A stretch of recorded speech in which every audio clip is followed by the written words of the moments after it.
بسم الله الرحمن الرحيم.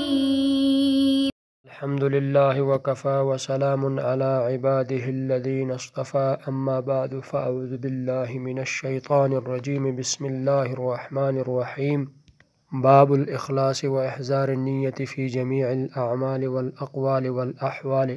قال الله تعالى: وما أمروا إلا ليعبدوا الله مخلصين له الدين حنفاء ويقيموا الصلاة ويؤتوا الزكاة وذلك دين القيم. قال تعالى: لن ينال الله لحومها ولا دماؤها ولكن يناله التقوى منكم. وقال تعالى: قل إن تخفوا ما في صدوركم أو تبدوه يعلمه الله.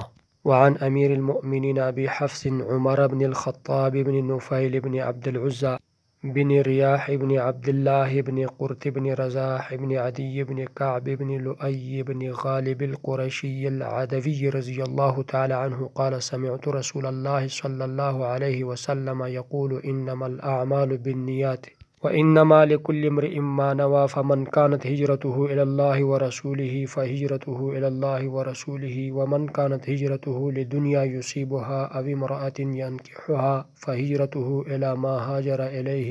متفق على صحته. عزیز طلبہ کرام، آج ہمارا ریاض الصالحین کا دوسرا سبق ہے۔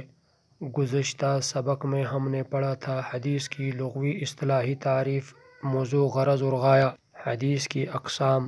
اس طرح مصنف رحمہ اللہ کے احوال بیان کیے گئے تھے۔ آج کے سبق میں ہم باقاعدہ آغاز کر رہے ہیں۔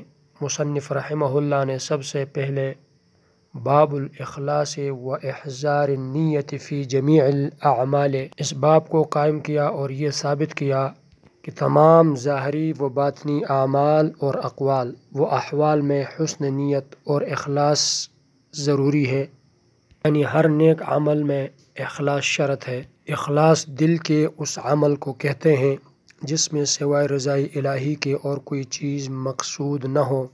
اعمال کی قبولیت کے لیے یہ شرط ہے، کیونکہ اللہ تبارک و تعالی اس عمل کو ہی قبول فرماتے ہیں جو خالصتاً اللہ کی رضا جوئی کے لیے کیا جائے۔ اخلاص کے ساتھ نیت کا درست ہونا بھی ضروری ہے۔ نیت دل کے ارادے کو کہتے ہیں۔ علماء کا اس پر اتفاق ہے۔ اعمال میں نیت ضروری ہے تاکہ ان اعمال پر ثواب مل سکیں، لیکن نیت کے صحت اعمال کے لیے شرط ہونے میں ائمہ کے مابین تھوڑا سا اختلاف ہیں۔ شوافی حضرات فرماتے ہیں کہ اعمال کے اسباب میں بھی نیت شرط ہے، یعنی جس طرح عمل میں نیت شرط ہے اسی طرح سبب میں بھی نیت شرط ہے۔ جیسے وضو ہے، یہ نماز کے لیے سبب ہے، تو وضو میں بھی نیت شرط ہے شوافی کے ہاں۔ احناف فرماتے ہیں نیت صرف اصل عمل میں شرط ہے، سبب میں نیت شرط نہیں۔ نیت کا مقام دل ہے، اس لیے نیت کو الفاظ میں ادا کرنا ضروری ہے۔ عمل میں قبولیت کی اہم شرط اس عمل کا خالص اللہ کی ذات کے لیے ہونا، کیونکہ اللہ تبارک و تعالی اس عمل کو قبول نہیں فرماتے جو خالص اس کی ذات کریم کے لیے نہ کیا جائے، بلکہ اللہ تبارک و تعالی اس عمل کو قبول فرماتے ہیں جو خالصتاً اس کی ذات کریم کے لیے کیا جائے اور اس میں ریاکاری نہ ہو۔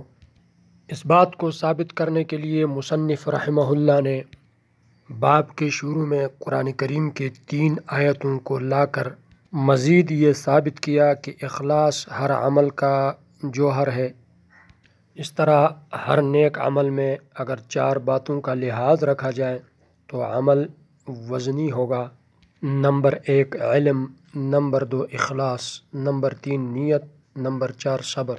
علم سے مراد یہ ہے مثلاً جب ہم نماز پڑھتے ہیں تو نماز سے پہلے نماز کے فرائض، واجبات، سنن اور مستحبات، آداب کا خیال رکھنا۔ دوسرے نمبر پہ اخلاص، جتنا اخلاص زیادہ ہوگا اتنا ہی عمل وزنی ہوگا۔ تو ہر نیک عمل میں اپنی نیت کو درست رکھنا۔ کسی بھی نیک عمل میں اگر مشکلات کا سامنا کرنا پڑے تو صبر کا دامن تھامنا۔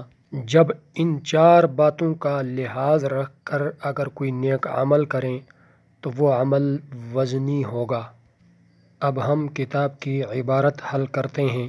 سب سے پہلی آیت میں بھی اخلاص کا ذکر پہلے ہیں، عبادت کا ذکر بعد میں ہے۔ معلوم ہوا کہ اعمال کی قبولیت کے لیے اخلاص ضروری ہے۔ اس طرح اس آیت کریمہ کے اندر حنفاء کا لفظ ذکر، یہ جمع ہے حنیف کا، یعنی وہ لوگ جو باطل ادیان سے کٹ کر صرف اسلام کی طرف جھکیں۔ دوسری آیت میں زمانہ جاہلیت کی رسومات میں سے ایک رسم پر تردید ہے، جو قربانی کا خون بیت اللہ شریف پر لگاتے تھے، تو اس آیت نے زمانہ جاہلیت کے اس رسم پر رد ہے۔ تیسری آیت کا مطلب یہ ہے، یعنی ممکن ہے کہ آدمی اپنی نیت اور دل کی بات آدمیوں سے چھپا لے، لیکن وہ اس طرح خدا کو فریب نہیں دے سکتا۔ اب ہم آیت مبارکہ کا ترجمہ کرتے ہیں۔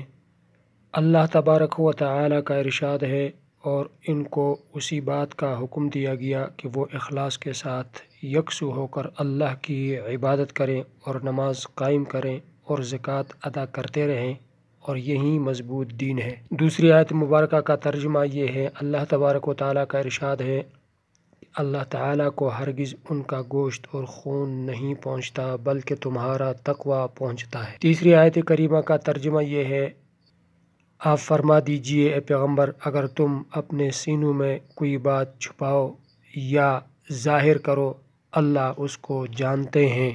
حدیث مبارکہ کا ترجمہ یہ ہے، حضرت امیر المؤمنین ابو حفص عمر بن الخطاب رضی اللہ تعالی عنہ روایت کرتے ہیں، میں نے نبی کریم صلی اللہ علیہ وسلم کو فرماتے سنا کہ بے شک اعمال کا دار و مدار نیتوں پر ہے، ہر ایک کے لیے وہی ہیں جو اس نے نیت کی، پس جس کی ہجرت اللہ اور اس کے رسول صلی اللہ علیہ وسلم کے لیے ہوگی تو اس کی ہجرت اللہ اور اس کے رسول صلی اللہ علیہ وسلم کے لیے شمار ہوگی، اور جس کی ہجرت دنیا کے حاصل کرنے یا کسی عورت سے نکاح کے لیے ہوگی تو اس کی ہجرت انہی مقاصد کے لیے شمار ہوگی۔ اس حدیث کے شان ورود میں ایک واقعہ نقل کیا ہے، ایک شخص نے کسی عورت کو پیغام نکاح دیا تھا۔ اس نے نکاح کے لیے یہ شرط لگائی کہ اگر تم ہجرت کرو گے تو تمہارے ساتھ نکاح کروں گی۔ یہ عورت ام قیس کے نام سے مشہور تھی، جس کا نام قیلہ تھا۔ اس شخص نے جب اس عورت سے نکاح کے لیے ہجرت کی تو لوگ اسے مہاجر ام قیس کہنے لگے۔ علماء نے لکھا ہے کہ اللہ تعالیٰ نے صحابی کی شان کی حفاظت کی، اور آج تک معلوم نہ ہو سکا کہ اس شخص کا نام کیا تھا اور یہ کون تھا۔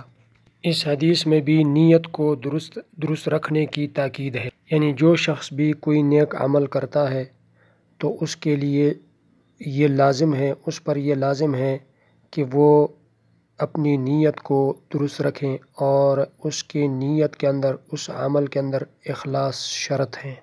اس روایت میں جو لفظ انما ہے، اہل لغت اور اصولیوں نے اس پر اتفاق کیا ہے کہ واضح نے انما کو حصر کے لیے وضع کیا ہے، اور اس سے حکم کی تاکید مقصود ہوتی ہے، جیسے انما علی رسولنا البلاغ المبین، انما الہکم الہ واحد۔ بہرحال انما سے مذکور کا اثبات ہوتا ہے اور غیر مذکور کی نفی ہوتی ہے۔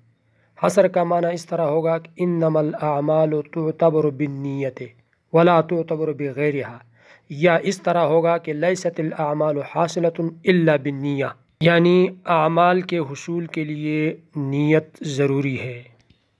بالنیات یہ مشدد بھی صحیح ہے اور بغیر شد کے بھی صحیح ہے۔ نیات جمع ہے نیت کی، اور نیت لغت میں قصد کے معنی میں ہے، اور اصطلاحی تعریف توجہ القلب نحو الفعل ابتغاء لوجہ اللہ۔ پھر نیت کی 3 قسمیں ہیں۔ پہلی قسم تمیز العبادت من العادت، دوسری قسم تمیز العبادت من العبادت، تیسری قسم تمیز المعبود الحق من المعبود الباطل۔ مثلا نماز صرف ایک معبود کے لیے ہے، روزہ صرف ایک معبود کے لیے ہے، غیر کے لیے نہیں۔